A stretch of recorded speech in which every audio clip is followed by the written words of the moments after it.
Well, hi, and welcome to Love and the Truth. I'm Stan, the Discipleship Director here at Lazy, and today we're going to be looking at true love.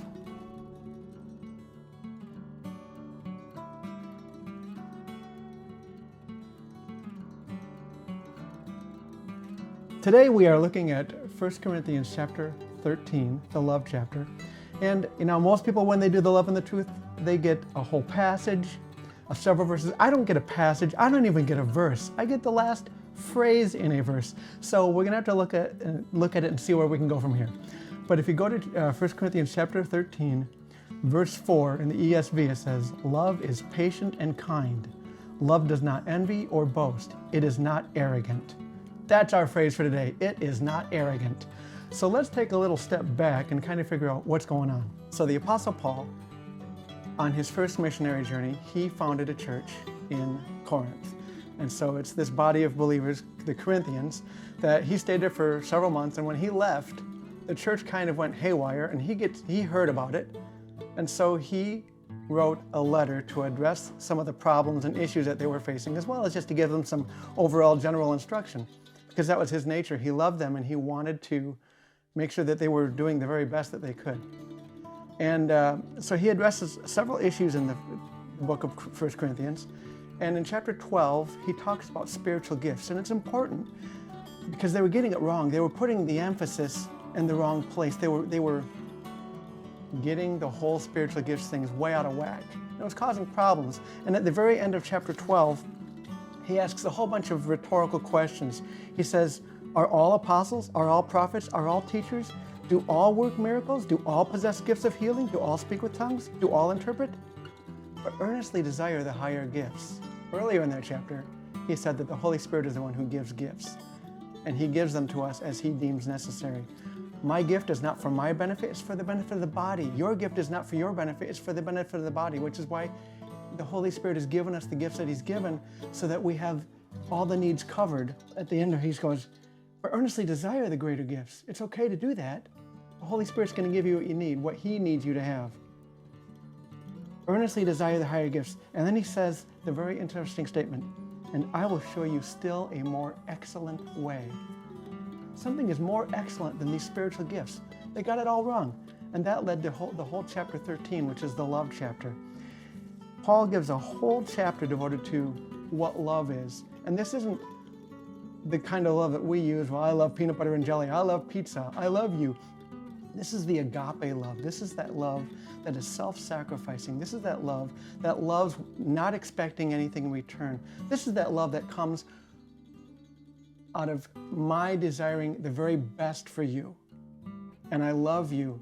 Regardless of whether that's received or rejected, I can still love you. That's the kind of love that Paul is talking about in this chapter. And it's really interesting because it's coming off of his talking about the spiritual gifts.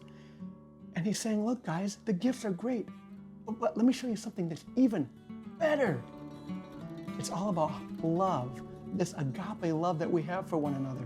It's interesting because Jesus, when he's having that upper room chat with the disciples the night before he's crucified, he tells them, it's in chapter 13, John chapter 13, verses 34 and 35, he says, a new commandment I give to you, that you love one another. Just as I have loved you, you also love one another. By this, all people will know that you are my disciples. If you have the greatest spiritual gift, that's what rocks the world. He doesn't say that. He says, this is how all people will know that you are my disciples. If you have love for one another, the kind of love that I showed you, that's the kind of love I want you to show each other. That self-sacrificing love, the love that says, greater love has no man than this, that a man lays down his life for his friends. In Romans 5:8, it says, but God demonstrates his love for us in that while we were still sinners, while we were his enemies, while we were vile and vulgar and wretched, Christ died for us. That's the kind of love we need to have for one another. And so he talks about all these things about what love is. He says, don't get the spiritual gifts first. Then you think that the love flows out of that. He says, no. If you have all these great spiritual gifts, look at verses 1 and 2. He says, if you have faith, if you have prophecy, if you have all these things, but you don't have love, it's nothing. So then in verse 4, he starts out by telling what love is. He gives us two things. It is patient, it's kind. And then in the last part of that verse 4, he starts listing a series of things that love is not. It is not envious, it is not boastful, and then our phrase, it is not arrogant. Well, envy, boastful, and arrogance, those are all based out of pride. And arrogance, the definition there of arrogance is having or revealing an exaggerated sense of one's own importance and abilities. Similar words would be like haughty, conceited, self-important, egotistic, superior, pompous. You get the idea. You can be arrogant, and that is not the place where we need to be. They were fighting over the spiritual gifts. They were saying, oh, I want this gift. Oh, you have that gift? Oh, I want that gift. Oh, I've got this gift. It's like, dude, the Holy Spirit gave you that gift. You didn't earn it. You don't deserve it. He gave it to you because he needed you to have that to bless the church. So don't be going on your own laurels and saying, I earned this. There's nothing for us to boast in. If we live our Christian life boasting and thinking of ourselves more highly than we ought, Paul addressed that when he talked to the church in Rome. He wrote them a letter, and he was also talking to them about spiritual gifts. And he says in chapter 12, verse 3 of Romans, For by the grace given to me, I say to every one of you, not to think of himself more highly than he ought to think, but to think with sober judgment, each according to the measure of faith that God has assigned. We are not to think of ourselves more highly than we ought. We aren't to get arrogant. We aren't to get boastful. We aren't to get prideful. And when we do, we get in the way. We put the cart before the horse. We look at our own gifting and saying, I am something superior.